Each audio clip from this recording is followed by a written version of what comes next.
Welcome to the You Want Game podcast. I'm your host, Corey Brotherton. What is You Want Game, you might ask? You Want Game has helped many high school student athletes reach their potential in academics and athletics, as well as personal growth through life skills and career development. The program pairs student athletes with former college student athletes who have traveled the same path.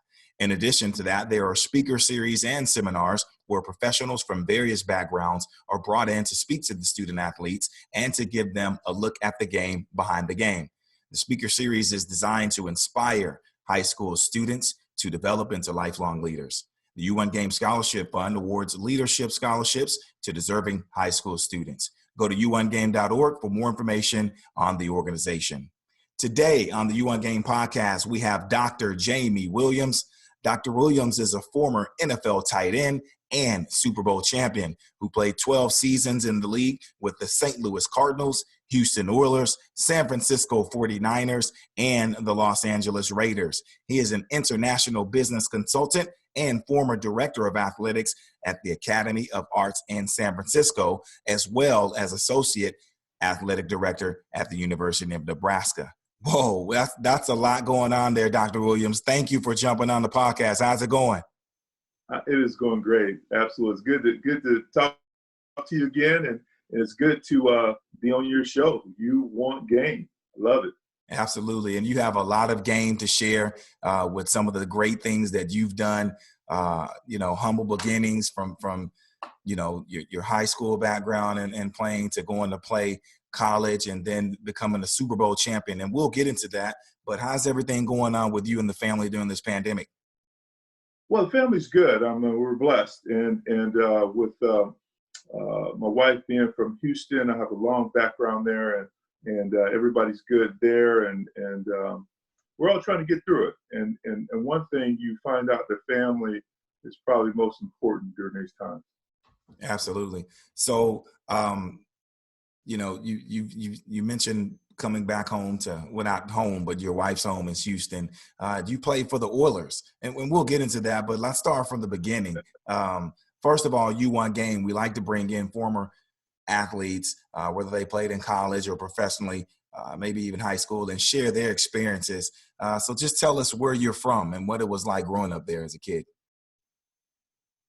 Yeah, I'm going to start at the very beginning. I was born in Florida, and when I was 3, my family took the journey up to Iowa, Davenport, Iowa, which is on the Mississippi River, just up from St. Louis and below the Twin Cities. So a lot of factories along there. So a lot of African Americans migrated up there. Most of the kids I grew up with were from the South, but we were raised in Iowa, so that was awesome. But the one thing is that neither one of my parents were labored. Neither one graduated from high school. So there is something to the question, do you want game? Do you have game? Do you need game? All of those things comes to you in high school. Now, I'm very fortunate. I got 3 graduate degrees. I've chased linebackers and caught passes for a long time. I basically came of age in Houston, which is, people always ask me what it was like. I was a young guy trying to find himself, and Houston was a great place for it at that time. And then I went on to the University of Nebraska. I went over to the 49ers and won a lot of games there, and that was a lot of fun. But I got to tell you, the education and support I got in Iowa, it's kind of funny because my cousins were always like, "Where you from, Idaho?" I'm like, "No, I'm from Iowa." Yeah, I was thinking you talk like that. Yeah, from Florida, and then you moved to somewhere that's cold like Iowa. Yes. Well, you were 3 years old, but just that change for your family. But I went and saw my cousins every other summer. Right. I always say, "Why you talk like that?" I'm like, "I don't know. Why do you talk like that?" So it was a great cultural thing, right? Sure. Great. Then I go to the University of Nebraska. Well, before we get into your college career, let's talk a little bit about high school. You were a multi-sport athlete at your high school. Tell us about some of your mentors that you may have had back then. Well, it's very interesting because I When I look back in retrospect, it's kind of interesting because at the time they didn't have AAU travel sports and all of that stuff. And I don't know how people found us, how did you find an athlete in Iowa? And, but I was an All-American in 3 sports. And most of them, I didn't know how to do. I didn't know how to throw the discus or run the 400. I didn't know how to play tight end. You know what I'm saying? Basketball was a love, and I was like, okay, what do I need to do? Right? Just get the rebound. Oh, I get to shoot too. And so eventually, it was a great training ground for that. But I got to tell you, it was balanced with education. I mean, that was our curriculum. I mean, that was our extracurricular was sports. But I don't remember one kid, black, white, otherwise, that didn't graduate from high school. Right. And couldn't articulate certain things, that didn't appreciate math or science or English. Hey, I was the captain of the poetry club. Oh, wow. But that was the environment, and that's why when they say people, a lot of times young people are a product of their environment. There's a lot of truth to that. Sure. So your grades, I assume, were exceptionally well, being Yes. the leader of the poetry club. Yes. Tell us about some of your favorite subjects. I would assume English was one. English was one because I'll be honest with you, and I always tell the young people, I say, you want to be good at something, like you said. I just love your title. You want game, right? So I'm like, if you want some game, then you need to master written word, and you need to master spoken word. You need to take time on that. I mean, I'm in elementary reading, Hemingway and Faulkner and James Baldwin, and so from reading that, I was able to think about what I wanted to do, like what my dreams were, because a book would take you to a place you've never been, right? And I don't know why where that got lost, but so education in Iowa was very experiential, right? So everybody took astronomy, right? We all took astronomy, and you know what we do? I mean, I'm talking this is like junior high. We'd go out and we meet at night and we look at constellations and we talk. That's where some of class was. When I was in physics, we'd go out, we'd tell you bring some coffee cans that your parents had. I would bring coffee cans, we'd tape them together, and we'd make cannons and shoot tennis balls. I mean, I could still do that. Right. I mean, it wasn't just read the book and take the test. Mm-hmm. It was more about, let's go out. Okay, we're talking about biology, so everybody's got to go and take a picture or climb a tree and find some robin eggs and tell us what color they are, right? We did it. So, and then we went to the park and played basketball or baseball or whatever. And so that's the one thing that's really, as an educator, is how do you get young people to understand a topic the way that they can understand it. Right. Now, did you have mentors that helped guide you through some of these experiments and things that you were doing, or was it just something you guys were doing on your own? No, it was actually the teachers, and again, they were really good because, there in a small town like Iowa, people would, they were there forever, right? Your math teacher was also your football coach. Right. The English teacher was the basketball coach. Yep. And your social studies teacher was the basketball statistician. You know what I'm saying? Mm-hmm. So they knew you, and you were around them all the time. And I got to tell you, I mean, from coaches to just regular teachers were great mentors for me. And again, for me, I felt like Harry Potter, seriously, because your parents are laborers. You're not talking about high level things at home. You're just trying to survive. Then you go off to Hogsworth. You go to school, and these teachers are telling you things that you're like, what? Sure. They really invested in you. And so I had some great teachers, Miss Cook, Miss Hess. All my coaches were freaking awesome.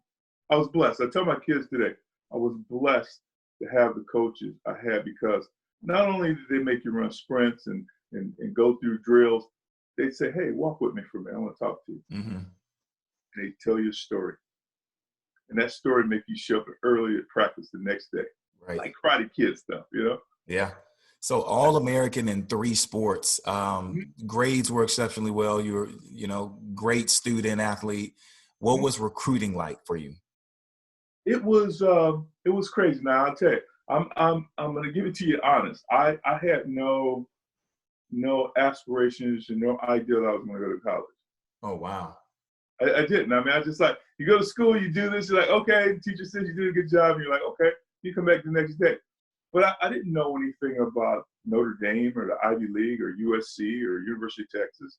And they started sending me letters before I even got to high school, right? Oh, my goodness. Back then, right? Wow. I took them to the head coach, the coach at the high school. I just showed up and said, hey, I don't know, maybe this was supposed to go to somebody else.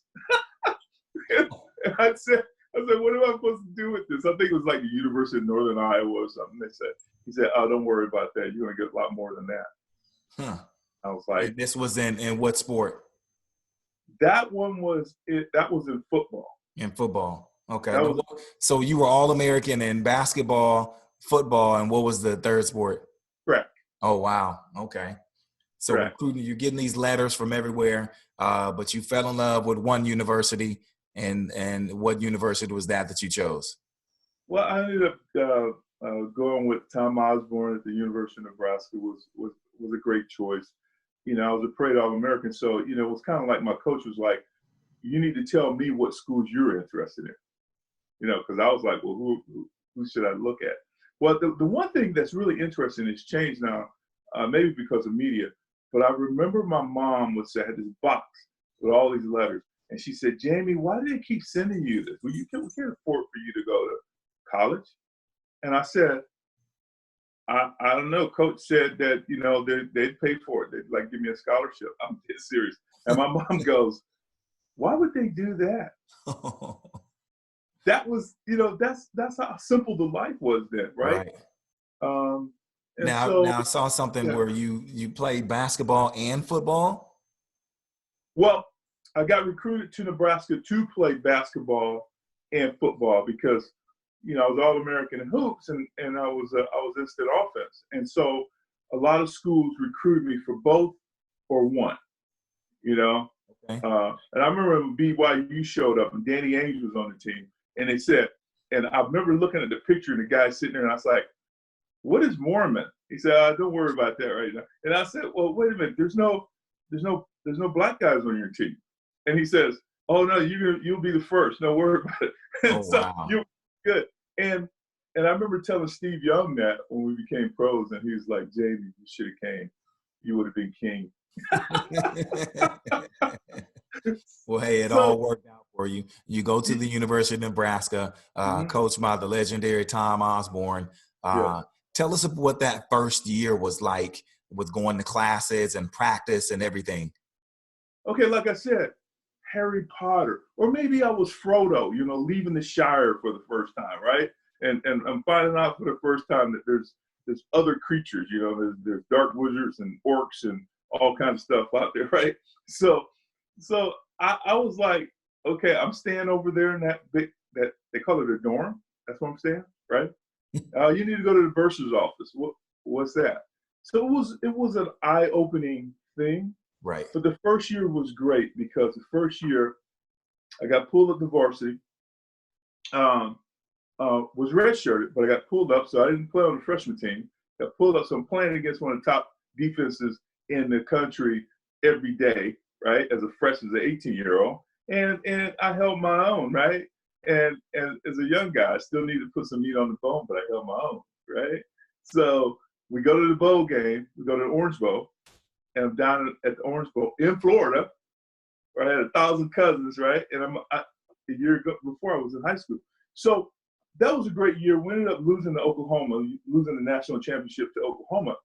So season's over, and I'm thinking, okay, now it's time to go play basketball, like I usually did. Right.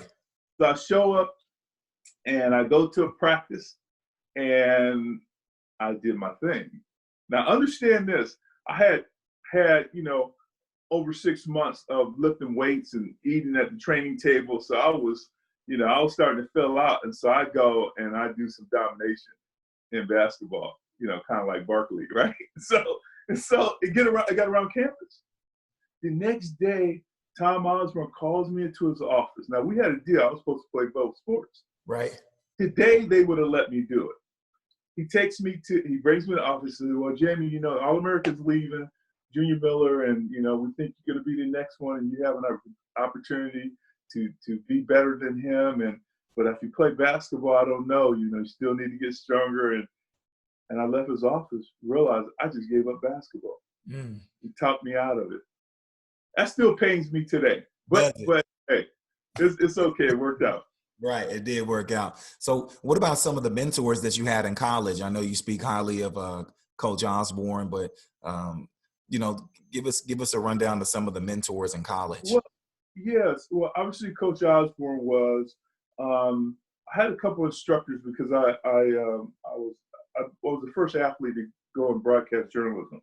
There had been none before me. And so I had a couple instructors that were pretty excited about that because they saw that I was diligent, I was serious, and they were good.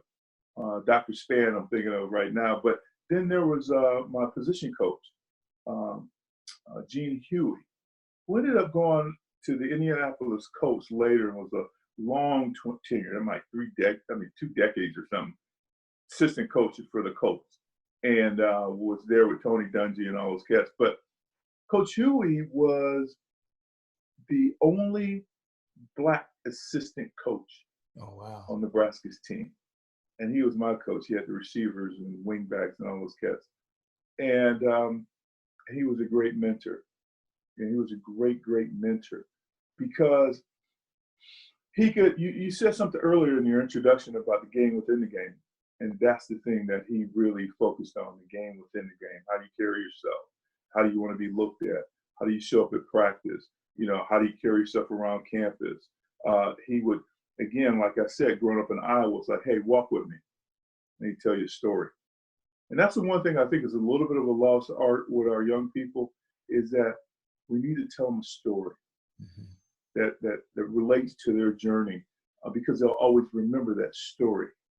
They may not remember an assignment you give them at school, but they'll remember that story. They'll remember that metaphor that you give them, that image. And Coach Huey, I remember, told me, he says, I'm gonna be on you. I'm gonna work you hard. You're faster than everybody. You can jump higher. You can do that, but I don't care. Until you become an All-American or All-Conference, I'm on you because I need to see you be the best that you can be. So you're not gonna be. There's no showing up late. There's none of that. But once you get that, then I'm gonna back off. Right. And focus on somebody else. And he did help you get to that point. He did exactly that. So you were all conference, and great, All-American, great career at the University of Nebraska. So what are you thinking is going to happen next? Do you already have your mindset on the NFL? Did you know you were going to the NFL, or what happened with that? That's why I look at things now on TV. I'm like, hey, it's such a show, But I'll be honest with you, I mean, kids come to school and they're like already thinking about pro before they've won a game. You know what I'm saying? And at the time, I'll be very, very honest with you, and I've said this before in other interviews, that I had no idea that I was gonna, be the second tight end taken in the draft. I didn't know I was gonna be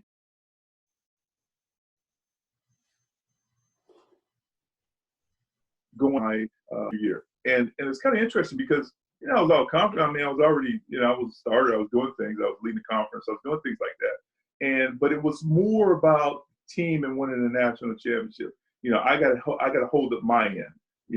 I got to go. I can't let my guys down. That was kind of my focus. Now I got to get back to class because we're shooting a TV, we're shooting a newscast. And I'd unplug, right? Well, and guys in the locker room, some of them would talk about going pro, and I would always think, you're not even a starter. What are you talking about, right? So one of the guys that I played with that went to the Saints, he was back in town. And he's like, man, you going to be ready? You got an agent yet? Are you thinking about people? I was like, what are you talking about? And he says, man, you're like number one on our board, at your position. And I was like, what? They're looking at me? Now, of course, I should have known that, but it wasn't a big interest at the time. Because my mom, when I went to college, she's like, Jamie, and I remember I said she never graduated from high school, and that bothered her entire life. And she said, Jamie, just get a degree. Just get a degree. She didn't care about what people were saying about pros. Just get a degree. And that echo was always in my ear. So how did the season end at the University of Nebraska? You went to the national championship your freshman year, but did you ever win a national championship? We did not, but we played for two. Overall, we played for 3 national championships. Oh, wow. So we lost to Oklahoma that year when they had Billy Sims winning the Heisman Trophy. And then we lost on a kind of a fluke play to Clemson for the national championship my junior year. Okay. And then my senior year, we went 12-1. Our only loss was to Penn State at Penn State. And if they'd had instant replay, we would have won that game. I mean, they still talk about it as legendary. They were making plays that were obviously, not plays. Right. And we ended up we won our bowl game against LSU, and we ended up getting the vote for even though we were 12-1, Penn State was 12-1, and I think SMU was like 10-0-1-1 something. I don't know, 10-1-1 something. I think they had a tie. So you were close. When they had the Pony Express. Right. So we, that still bothers me today because we were obviously the best team in the country. Now the next year, Nebraska goes and plays for the national championship again, 3 years in a row. Wow. And that was when they went for 2 against the Hurricanes, Miami, with Irving Fryer, Mike Rozier, Turner Gill. And so, that stuff never leaves you. You know what I'm saying? Right. So you get drafted. You go in not even really dreaming of playing in the NFL, but here you are. You make the NFL. Tell us about your career in the NFL, winning a Super Bowl, and what that life was like. Well, it was very, very dynamic. I mean, I remember when I was at Nebraska, we went and saw a movie called Urban Cowboy with John Travolta and Deborah Winger. And it was the first time I ever saw Houston. I didn't know anything. I mean, I grew up in the Midwest. We don't have skyscrapers, and all that stuff. And so we're watching this movie the night before the game, and there's this young lady that John Travolta was dating. She had a condo overlooking downtown Houston. And I was like, wow. It was like futuristic. It was like me watching Blade Runner or something, right? It was so. And so I said, wow. Now we came out of the theater after the movie, and I told one of my teammates, and he reminds me of this, I said, I want to go to Houston. I remember saying that. So a year later, I am in Houston, and I bought a condo overlooking downtown Houston. Oh wow! So it was an amazing time because I mean I had to learn the urban or the metropolitan life on the fly, and it was a time when there wasn't any free agency type. So the guys that you saw on TV, they were still on that team. There wasn't a lot of movement. So if you're going up against Steel Curtin or you're going up against the Cleveland Browns when they had they had Clay Matthews and Chip Banks and the bookends, or the New York Giants. I mean, you're like, that's what you're dealing with now. You're not dealing with Oklahoma. You're dealing with grown men that will take your lunch money. So that was it was my first year. I played with Earl Campbell my first year, which was, I just kept staring at him. I'm like, I'm just looking at it, right? But I didn't talk to him. I just looked at him because, he was a freak of nature. Yeah. And I almost went to the University of Texas, when I was coming out. So it was coming of age, you know what I'm saying?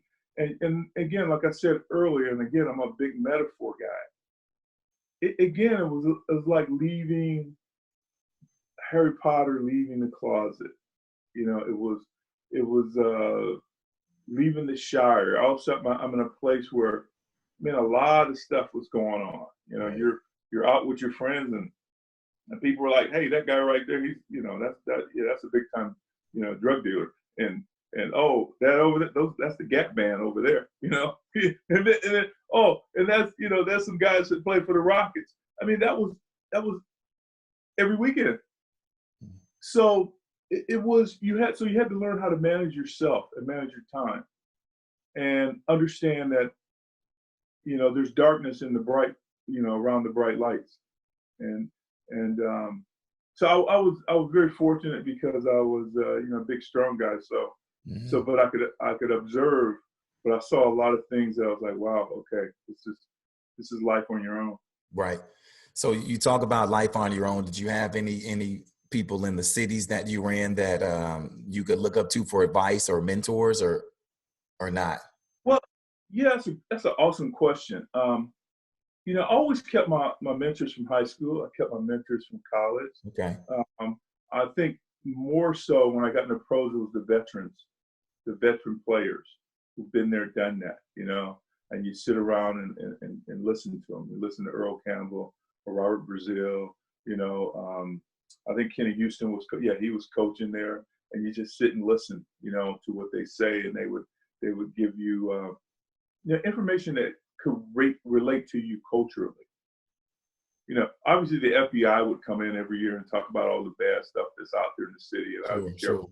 But to have someone that looked like you and could relate like you, understood, had similar journeys as you did, that was big for me. And then of course, once I became a veteran, then I did the same thing. Right. And so you were able to take the younger players under your wings and help them. Yes, all the time. Yes, and I felt it was a responsibility. Absolutely. So you spend some time in Houston, but then you go on to San Francisco, and you actually won a Super Bowl. Yes. San Francisco 49ers. What an amazing journey that was. Well, it's kind of interesting. It was the first year of free agency, so I had a lot of choices for my services. And a guy I grew up with in Iowa, run around, looking at robbing eggs and trying to knock down beehives, that played for the 49ers. And his name is Roger Craig. Oh. And we were also college roommates at Nebraska. And so I knew him like a brother. And so he was at San Francisco doing 1,000, as a running back, 1,000 receiving, 1,000 yards rushing. And he was on me hardcore about. And then of course it was Bill Walsh was the president there, and he's the one that came at me really hard. Then had Roger backing him up, and I didn't know a lot about California other than Warren Moon was my teammate and he's from California, so I'd take a trip with him every now and then, and it sounded like a cool thing to do. Plus, I liked the way they used your tight end. So that was that's what brought me there. And in my first year there, we won the Super Bowl, and we're in the playoffs. We're going for it every year. I was there, so it was a great experience. I was a veteran, so it was I was still mentoring young guys, and of course I came from Houston, the House of Pain, and with Jerry Glanville, and those guys were like, dude, what was that like, right? This guy leaving tickets for Elvis, and that was your coach. Wow. So it was, and also I was already known for a big comic book collector, and I was the first guy in the league with dreadlocks, and so I was kind of an enigma, and I was going to grad school, And these guys like, this dude is different, right? Mm-hmm. But I always realized that there had to be a balance. It's like Socrates said, everything in moderation. So I enjoyed being a pro football player, but I also knew I had to exercise. I had to do push-ups with my brain, my psyche, my soul. I had to work on that as well, and I did then. I still do.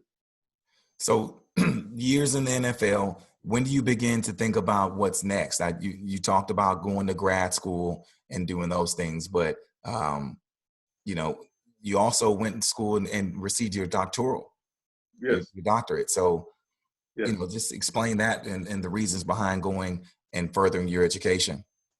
Well, again, like I said, it goes back to that foundation I got in Iowa, and the way they always talked about, finding your calling, always, studying yourself and figuring out what works for you, and to be observant. And so when I was in the pros, I was very observant. I was observant of how people treated you as an athlete. Like they only saw you as an athlete. Right. And I was always like, what are those guys doing up in those offices? Like, what's up there? What's going on?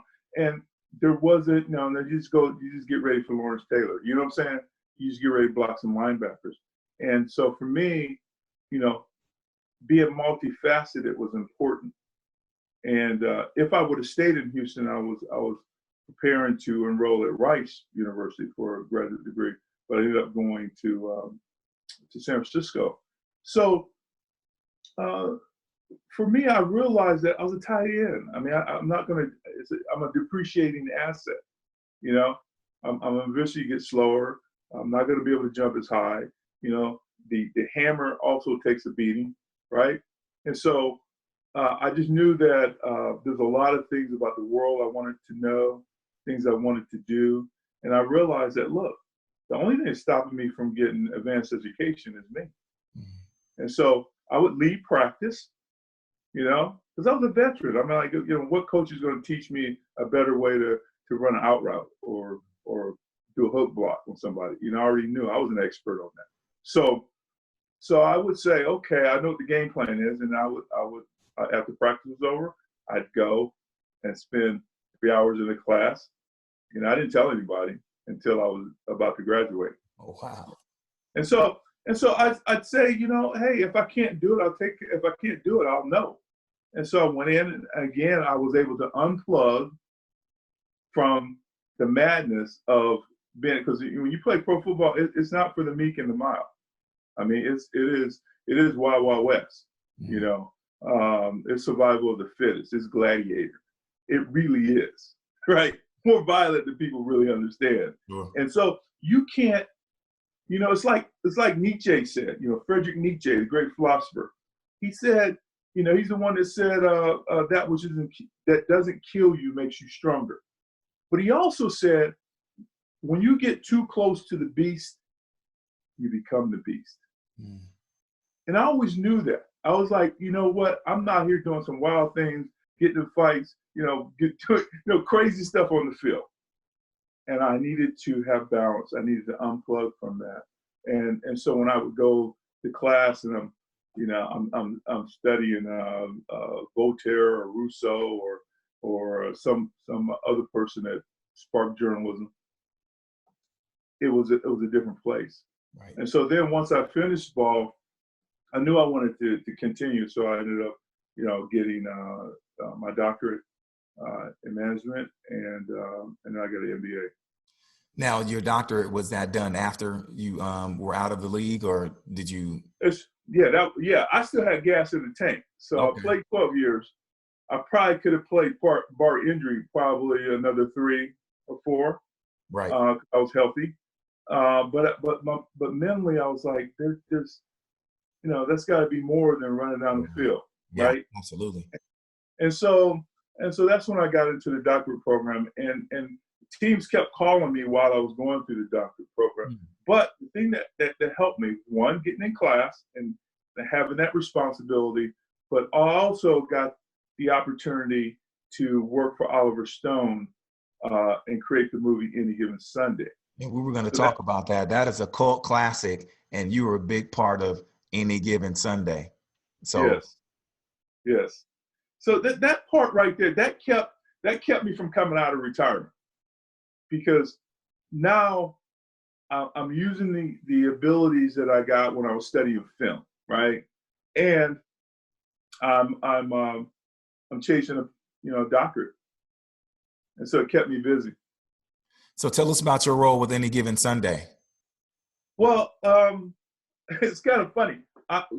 When I was playing for the Niners, and I'm in a graduate program. I'm studying mass communication journalism with a focus on film. And so I'm on a plane. We'd be flying out to play the Patriots or the Jets or somebody, and I would be on the plane early when they had laptops. Okay, and I'm typing, and guys would be over there like throwing food at me because they were like, "What are you doing, man?" Like, Right. That you're actually writing a screenplay. And I was practicing scenes, right? And that's how I really started to sharpen my skills as a screenwriter. And so that's where I learned to do that. And plus, I had a very eclectic life. Like, you cannot tell a love story if you never gotten your heart broke. Mm-hmm. You can't tell an adventure, Indiana Jones, if you never freaking been anywhere. If you haven't, been chased by those bees that the hive that you knocked down and escape. If you don't know that story, it's very hard to write and extrapolate on that. So when I got into the program, the doctorate program, I got a call from a guy that said Oliver wanted to do a sports movie after he rapped on the movie Nixon. He wanted to do something sports related. And he was looking at all these different scripts in LA. But obviously, if you haven't been in the arena, there's a lot of great writers out there. But if you haven't been in the arena, again, you're writing from a fan's perspective, Mm-hmm. right? But for somebody who's studied Fellini and Eisenstein and Bergman, all these great filmmakers, before it became like big business, it was more about artistic expression. Right. I knew the story of football cinematically, and so then I wrote a treatment for Oliver Stone. He bought it, loved it, and said, "Hey, let's get to work." And then I wrote a screenplay called Monday Night, and because Monday Night's the final game of this regular season. Okay. And it was awesome. So we ended up doing that and combining it with two other scripts that Warner Brothers had. One that was kind of the doctor subplot with Matthew Modine and James Woods, and then another screenplay that was more about the coach, which was the Al Pacino part. But the locker room, the parties, the game time, right, stuff like that, what's going on in the locker, wow, in the huddle. That was me. I mean, I could do a wizard. I could do a sci-fi football story. I mean, when you play right, that long, right. you kind of know it backwards, right? So, but what's the message? I mean, that's more the thing is, what's the controlling ideal of what you're trying to do? It's not just guys running down the field and showing them catching the ball. We can watch that, every fall. Absolutely. But it was more about who is that protagonist? Mm-hmm. And then what is leadership? Is it gender based? Is it race based? Is it social status based? Culturally based? No, leadership is ubiquitous. You're right. Right. And it's amorphous. It changes. And so that's what that movie, in my opinion, is about. It's about leadership. And our young people, in my opinion, need to start learning the principles of leadership. I'm talking elementary. Mm-hmm. Because now there's more opportunities for them to lead. So many opportunities. Yeah. Than for me, and then my forefathers and their forefathers.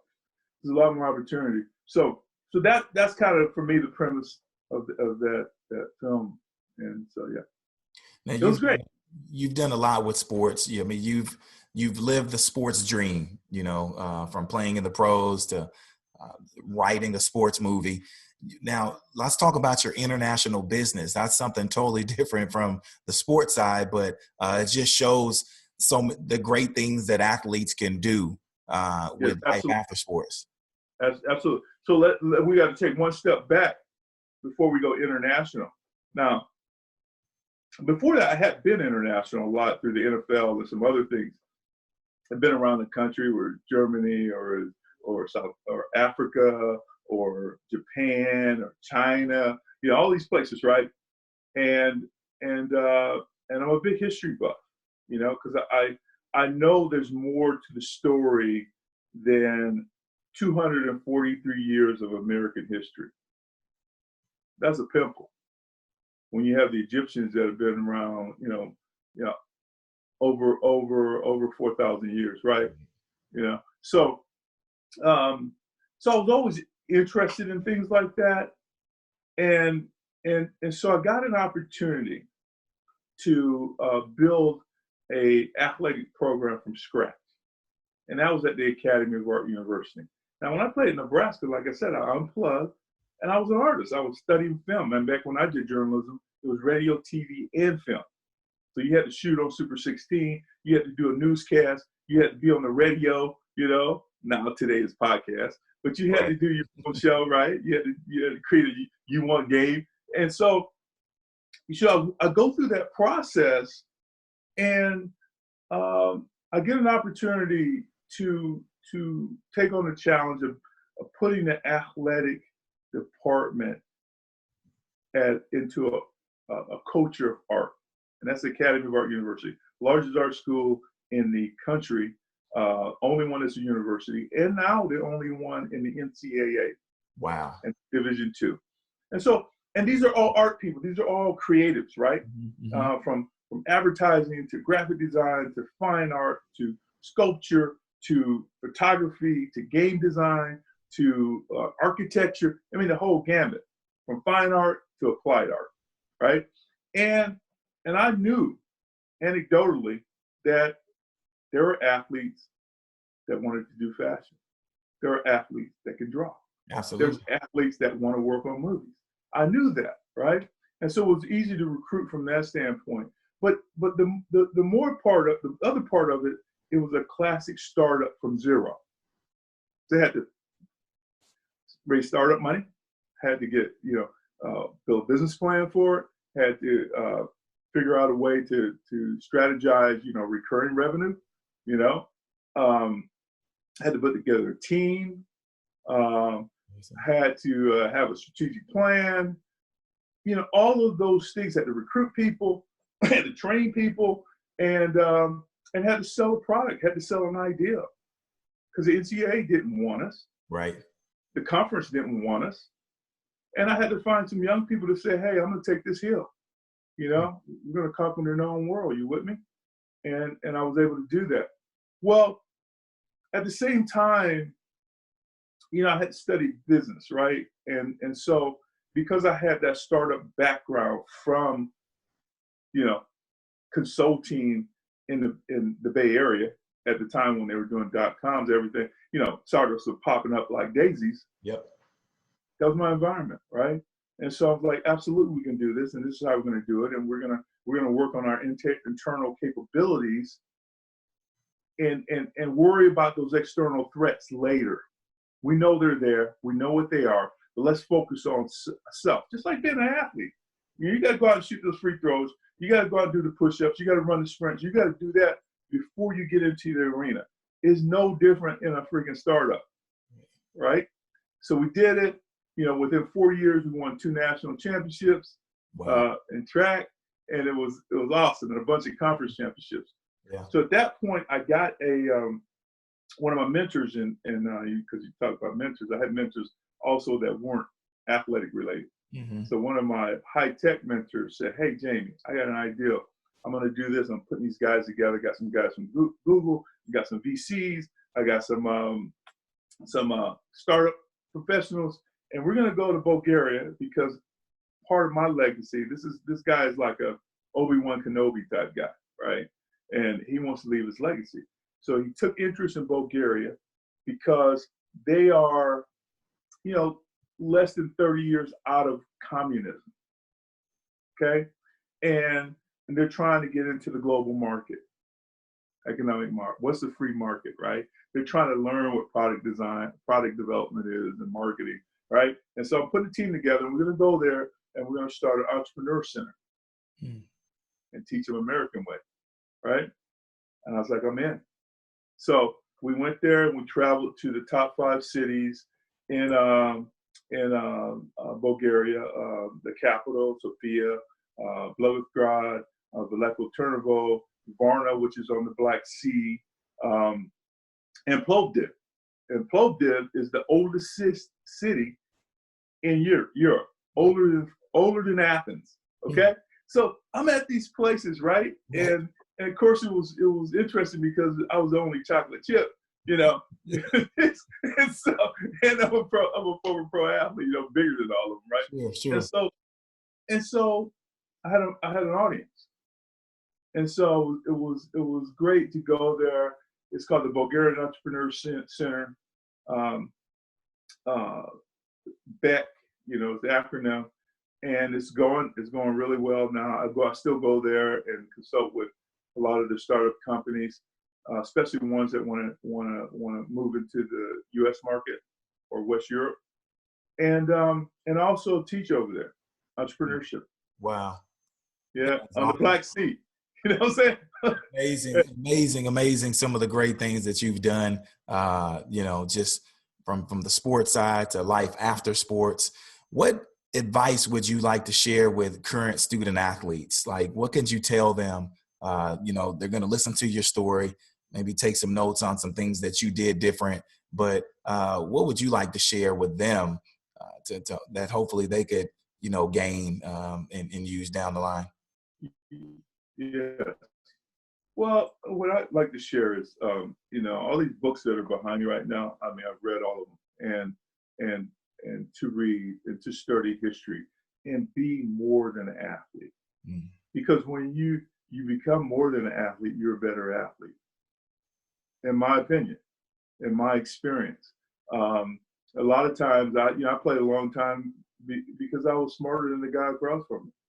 I mean, I was already strategizing and figuring out things that where he's, spent more time in the weight room than I did, but I was smarter, right? And so, and I knew how to use my assets in a way better. So the one thing I would tell athletes is be multifaceted. Do push-ups with your brain. Do push-ups with your passions, right? If you like to do something, don't leave that in your back pocket. Do it because it all coalesces. It all connects. We talked earlier about me helping the rookies, the young guys coming into the league, or even in college. I could help them because I could storytell. Like I said, they'd listen to me. I was saying, "Hey man, welcome me. I've been there, done that. Bought the T-shirts." And so that's the thing I would tell an athlete: don't just watch ESPN and think because I can dunk a basketball or I'm faster than everybody that's the only part of the story. Right. You have to Karate Kid things, and you have to master the world that you're going into. Right. Just like when you're a screenwriter, you're the god of that world. Mm-hmm. And so if you don't know history, how are you gonna write? If you don't know human behavior, how are you going to create a protagonist? You know what I'm saying? So those are a villain for that matter. So those are the things that kids can do, and sports will open up wider for them. And I saw it at the Academy of Art because those kids understood where I was coming from, because they're artists, right? So that's the thing that I and again, a couple other things is that sports is ingrained in our social consciousness in this country, big, not going anywhere, even though we're in the middle of an epidemic or pandemic. But it also is going to go global. And I would tell kids that you don't have to be a pro athlete, because when you become athlete, you learn how to compete. All of a sudden, you having resilience, having ingenuity, having grit becomes part of who you are. Right. And that's going to make you a better businessman or a better artist or a better doctor or better, whatever you decide to go, a better lawyer. If you know how to take criticism, which you have to do as an athlete, as you know, have to get back up after you knock down, understand that defeat is part of winning, and that you have to set goals. You have to set goals. You have to reset those goals. Absolutely. I mean, when you do those things, I'm telling you, man, life does truly become your oyster. Yeah. Man, you've been great. So much insight, so much knowledge. We really appreciate you stepping on the podcast. That's all the time we have. We really want to thank you, Dr. Williams, for jumping on the podcast. We'd love to have you on in the future. Again, you have so much going on. Sounds like you're just getting started with some other adventures. So, I got some good stuff coming. Thank you. Really appreciate it. So that's it for the UWANTGAME podcast today. Make sure you visit uwantgame.org and let us know how we can help you and your organization. Follow our movement and join the conversation at UWANTGAME. That's UWANTGAME on Twitter, Instagram, and Facebook. Until next time, I'm your host, Corey Brotherton.